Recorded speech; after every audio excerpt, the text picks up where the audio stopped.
Alright, let's finish up with this particular one here. And again, this is a process, so get ready to do some math. We have to come up first with the LT. I'm going to do the product, not product over sum, but rather the reciprocal of that. So I'm going to say 30 reciprocal plus 35 reciprocal equals, and reciprocate that. So LT, let's write our answers down here, and let's use pink. So let's use pen, shall we? There we go. LT equals 16.15 millihenries. So there's LT for us. So the next thing we have to do is get X of LT. So let's go ahead and write X of LT. And this is the good old 2 pi FL. I'm not going to write it out, but you should know it by now.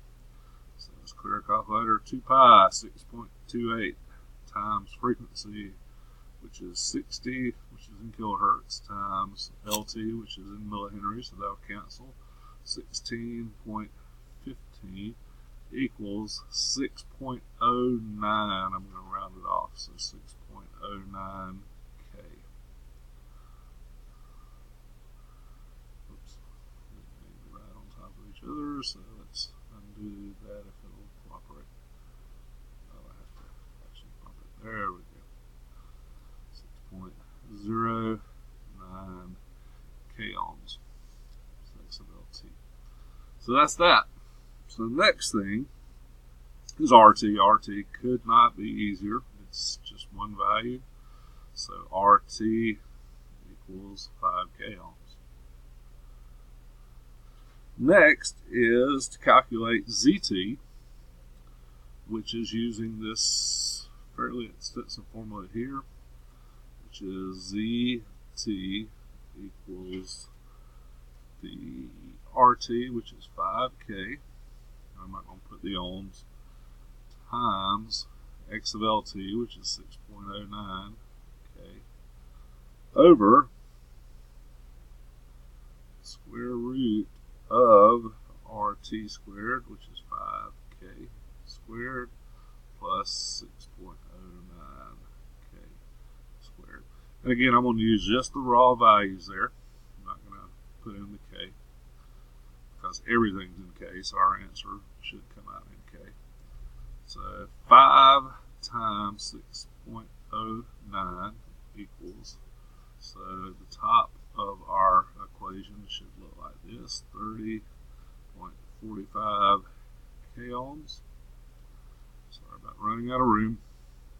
Then we've got to say 5 squared plus 6.09 squared equals, and get the square root of that, 7.88 K.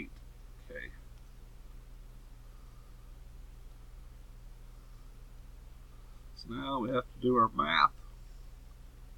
So 30.45 divided by 7.88 equals 3.86 K. So ZT, if I choose pen, I can write ZT equals 3.86 K ohms. There it is.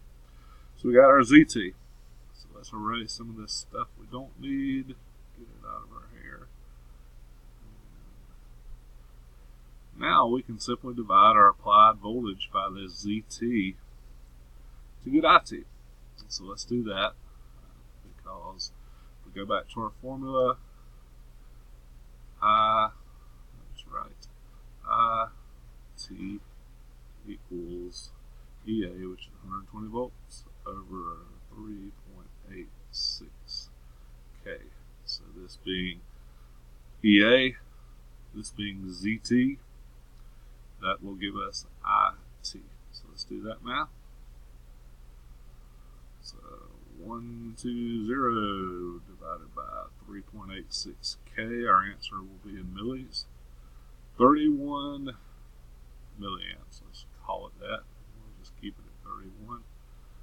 I'm going to write it as small as I can here. 31 milliamps. There we go. 31 milliamps right there.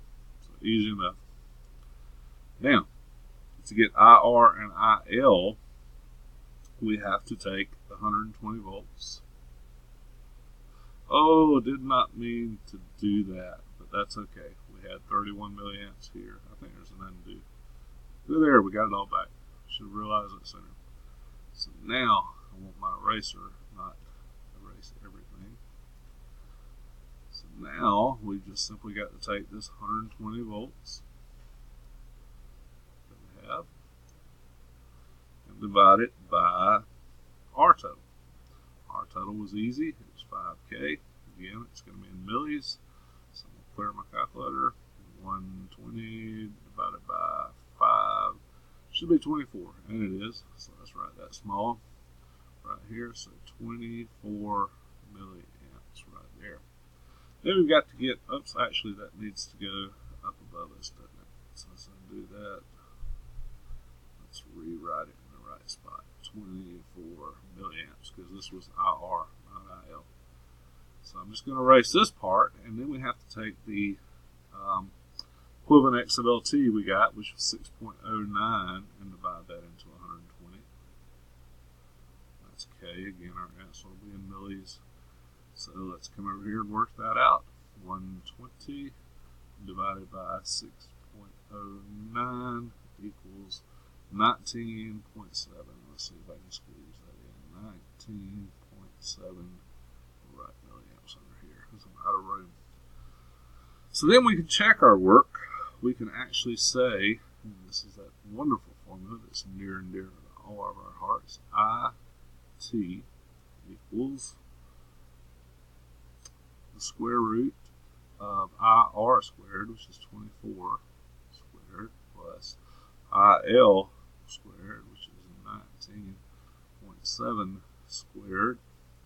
So we square both of those, get the square root, and we should arrive at 31 milliamps. Let's see if we do. So 24 squared plus 19.7 squared equals, get the square root of that, and lo and behold, if we didn't match, 31 milliamps. So let's enter our answers. Let's see if everything seems to gel up. Seems like we checked our work. It came out 24 milliamps for our IR, 19.7 for our IL, and then 31 milliamps in total. Let's see. Yay, we're correct. So let's clear this out. Remember, when solving RL circuit values, R and XL opposed current at 90 degrees, and we just can't add them. R and IL, same thing, it can't be added. Z represents the opposition to current. So we want power, and these would be good formulas. You never know when you might see them. But power equals ER times IR, and that is good on Ohm's law. And that's for real. And then reactive is PI equals, or PL equals EL times IL, and apparent PA equals EA times IT. So write those down. Never know when you're going to need them. And that's everything on RL parallel circuits. So you got some practice there. I may go through and work a few of those for you. Probably not going to work every one of them. Probably work maybe a couple of the harder ones. So I hope this is helping you. As always, if you have questions, see an instructor.